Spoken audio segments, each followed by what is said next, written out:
اہل بیت رسول کے فضائل اور مناقب میں احادیث اور تاریخ کے کتابوں میں روایتوں کا ایک دفتر بھرا ہے، جسے اگر ایک جگہ جمع کی جائے تو شاید ایک ایسی کتاب تصنیف ہو جائے گی جو کتابوں کی دنیا میں سب سے ضخیم ترین ہوگی۔ آل محمد کی بزرگی، فضیلت، واقعات، تعلیمات اور کرامات کا ایک ذخیرہ موجود ہے جو مسلمانوں کے لیے مشعل راہ اور ہدایت کا سرچشمہ ہے۔ اس ویڈیو میں ہم نبی صلی اللہ علیہ وسلم کی عطرت کے دو انمول پھول اور جگرگوشہ رسول حضرت امام حسن اور حسین علیہ السلام کے بچپن کے حالات اور واقعات کے متعلق جانیں گے۔ نیز نبی صلی اللہ علیہ وسلم اور صحابہ کرام کا حضرت امام حسن و حسین سے عقیدت اور محبت کے چند منتخب واقعات بھی پیش کی جائے گی۔ رمضان سن 3 ہجری کو مدینہ منورہ میں حضرت علی اور فاطمہ رضی اللہ تعالیٰ عنہ کے گھر امام حسن علیہ السلام کی پیدائش ہوتی ہے۔ نبی صلی اللہ علیہ وسلم کو جب خبر ملتی ہے تو آپ صلی اللہ علیہ وسلم تشریف لاتے ہیں اور اپنے نواسے کا نام حسن رکھتے ہیں، جبکہ شعبان 6 ہجری کو امام حسین علیہ السلام کی ولادت ہوئی۔ نبی صلی اللہ علیہ وسلم اپنے دونوں نواسوں کا نام حضرت ہارون علیہ السلام کے بیٹوں کے نام یعنی شبیر اور شبر کے نام پر رکھا، اور یہ ایسا نام تھا جسے اللہ نے اہل عرب کے ذہنوں سے چھپا رکھا تھا۔ آپ صلی اللہ علیہ وسلم نے فرمایا، حسن اور حسین جنتی ناموں میں سے 2 نام ہیں۔ امام حسن اور حسین نے امام الانبیاء محمد صلی اللہ علیہ وسلم کے آغوش رحمت میں پرورش پائی۔ نبی صلی اللہ علیہ وسلم نے خود اپنے دونوں نواسوں کی تربیت فرمائی۔ آپ کو اپنے نواسوں سے بے پناہ محبت تھی۔ حضرت انس روایت کرتے ہیں کہ نبی صلی اللہ علیہ وسلم جب سجدے میں ہوتے تو امام حسین آپ کے پشت پر سوار ہو جاتے، لہٰذا آپ اپنے سجدے کو طویل کر دیا کرتے تھے۔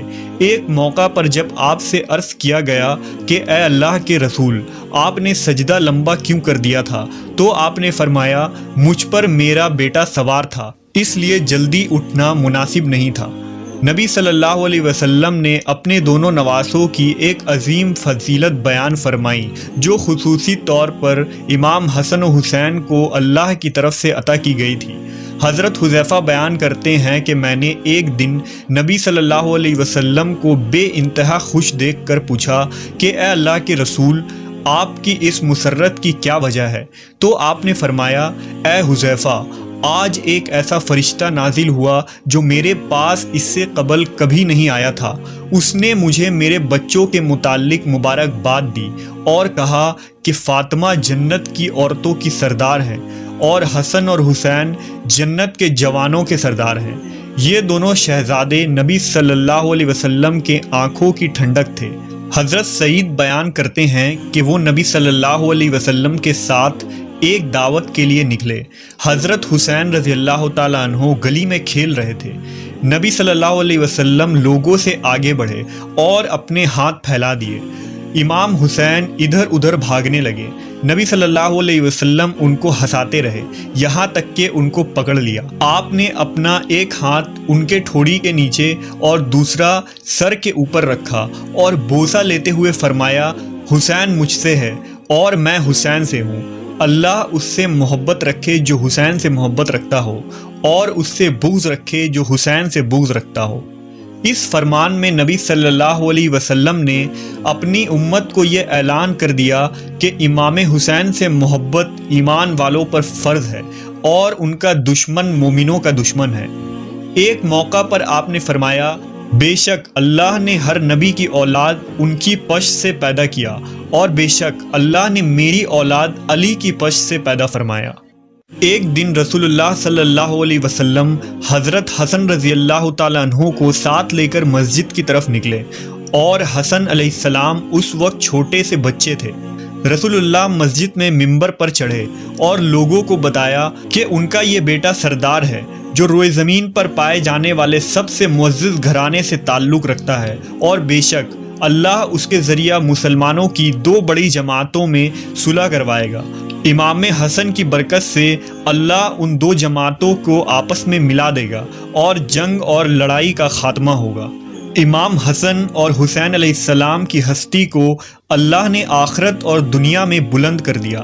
ان دو شہزادوں کا بچپن نہایت ہی فقر اور تنگ دستی میں گزری، باوجود اس کے آل محمد ہمیشہ ثابت قدم رہے اور اللہ کی طرف سے انہیں ہمیشہ غیبی مدد آتی رہی۔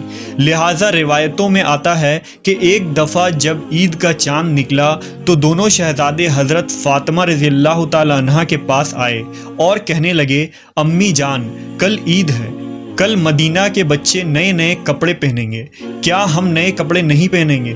حضرت فاطمہ بہت پریشان ہوئی اور اپنے لخت جگر کو دلاسا دیا کہ ان کے لیے بھی اللہ کپڑوں کا انتظام ضرور فرمائے گا۔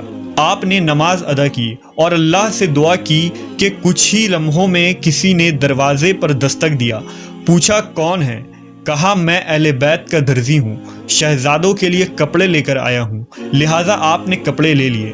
جب نبی صلی اللہ علیہ وسلم نے صبح حسن و حسین کو نئے کپڑے پہنے دیکھا تو فرمایا، اے فاطمہ، کیا تم جانتی ہو یہ کپڑے کہاں سے آئے ہیں؟ عرض کیا، ابا جان آپ ہی بتا دیں۔ آپ نے فرمایا، یہ کپڑے جنت سے آئے ہیں اور وہ شخص جو کپڑے لے کر آیا تھا جبرائیل امین تھے۔ صحابہ کرام اور خلفائے راشدین بھی حسنین علیہ السلام سے بے پناہ محبت و عقیدت رکھتے تھے اور ان کی عزت و توقیر فرماتے۔ لہٰذا ایک روایت کے مطابق جب حضرت عمر ابن خطاب رضی اللہ تعالیٰ عنہ خلیفۃ المسلمین تھے تو آپ ایک دن منبر رسول پر خطبہ دے رہے تھے۔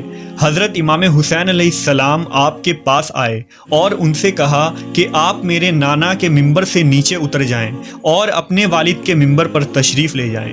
حضرت عمر نے کہا، میرے والد کا تو کوئی منبر نہیں۔ یہ کہہ کر حضرت عمر نے حضرت امام حسین کو اپنے پاس بٹھا لیا، پھر وہ منبر سے اتر کر حضرت حسین کو اپنے گھر لے گئے اور فرمایا، اے میرے بیٹے، آپ کو یہ کس نے سکھایا تھا؟ نے کہا، کسی نے نہیں۔ حضرت عمر نے فرمایا، اگر آپ ہمارے پاس آیا جایا کریں تو بہت اچھا ہوگا۔ چنانچہ حضرت امام حسین ایک دن ان کے گھر گئے تو حضرت عمر حضرت معاویہ سے تنہائی میں گفتگو کر رہے تھے۔ حضرت امام حسین نے دیکھا کہ حضرت ابن عمر دروازے پر کھڑے ہیں۔ حضرت ابن عمر نے امام حسین کو اندر جانے کی اجازت نہیں دی، اس لیے وہ واپس چلے گئے۔ بعد میں جب حضرت عمر سے ان کی ملاقات ہوئی تو آپ نے فرمایا، اے میرے بیٹے حسین، آپ ہمارے پاس آتے کیوں نہیں؟ لہذا حضرت حسین نے فرمایا، میں ایک دن آیا تھا اور آپ مصروف تھے، مگر آپ کے صاحبزادے ابن عمر نے مجھے اجازت نہیں دی تو میں واپس چلا گیا۔ اس پر حضرت عمر نے فرمایا، نہیں، آپ تو عبداللہ ابن عمر سے زیادہ اجازت کے حقدار ہیں، کیونکہ ہمارے سروں پر جو یہ تاج شرافت ہے یہ سب کچھ اللہ تعالیٰ نے آپ کے گھرانہ کی برکت سے ہی دیا ہے۔ اور پھر حضرت امام حسین کے سر پر حضرت عمر نے شفقت سے ہاتھ رکھا۔ اسی طرح مورخین نے لکھا کہ حضرت عمر رضی اللہ تعالیٰ عنہ نے حضرت امام حسین کا وظیفہ اپنے بیٹوں سے بھی بڑھا چڑھا کر رکھا تھا۔ اس پر حضرت عبداللہ ابن عمر نے اپنے والد حضرت عمر سے ایک موقع پر شکوہ کیا کہ آپ مجھے حسین سے کم وظیفہ دیتے ہیں، حالانکہ ہم دونوں کو برابر وظیفہ ملنا چاہیے۔ روایت میں آتا ہے کہ حضرت عمر نے ان پر ناراضگی کا اظہار کیا اور فرمایا کہ تم حسین کے ساتھ برابری کی بات کیسے کر رہے ہو؟ تم عمر کے بیٹے ہو اور وہ رسول اللہ کے نواسے ہیں۔ اگر آج تمہارا باپ امیر المومنین ہے تو حسین کے نانا کی برکت سے ہے، اس لیے اس سوچ کو ذہن سے نکال دو۔ اسی طرح ایک روایت کے مطابق حضرت عمر کے پاس مدینہ میں شاہ ایران کے خزانے بطور مال غنیمت کے پیش کیے گئے۔ حضرت عمر نے اس کے متعلق صحابہ سے مشورہ کیا کہ اس کو کس طرح تقسیم کیا جائے، یعنی کس پیمانے سے ماپ کر یا ہاتھوں کی ہتھیلیوں سے اندازہ کر کے تقسیم کیا جائے۔ حضرت علی نے فرمایا، ہاتھوں کی ہتھیلیوں سے دینا زیادہ بہتر ہے۔ لہٰذا حضرت عمر نے سب سے پہلے حضرت حسن کو اس طرح دیا اور اس کے بعد حضرت حسین کو بلا کر اسی طرح سے عنایت فرمایا اور اس کے بعد لوگوں کو بلا بلا کر دینا شروع کیا۔ اسی طرح امام زہری نے بیان فرمایا کہ حضرت عمر نے صحابہ کی اولادوں کو مال غنیمت سے لباس دیے۔ ان میں حضرت امام حسن اور حسین کے شایان شان کوئی لباس نہیں تھا، لہٰذا حضرت عمر یمن کے علاقے کی طرف لوگوں کو روانہ فرمایا اور والی یمن کو حکم بھیجا کہ دونوں شہزادوں یعنی حضرت حسن و حسین کے لیے خصوصی، قیمتی اور خوبصورت لباس تیار کر کے بھیجا جائے۔ جب یہ لباس وہاں سے تیار ہو کر آیا اور ان دونوں شہزادوں نے پہنا تو اس وقت حضرت عمر نے ان کو دیکھ کر فرمایا، اب مجھے دلی خوشی ہوئی۔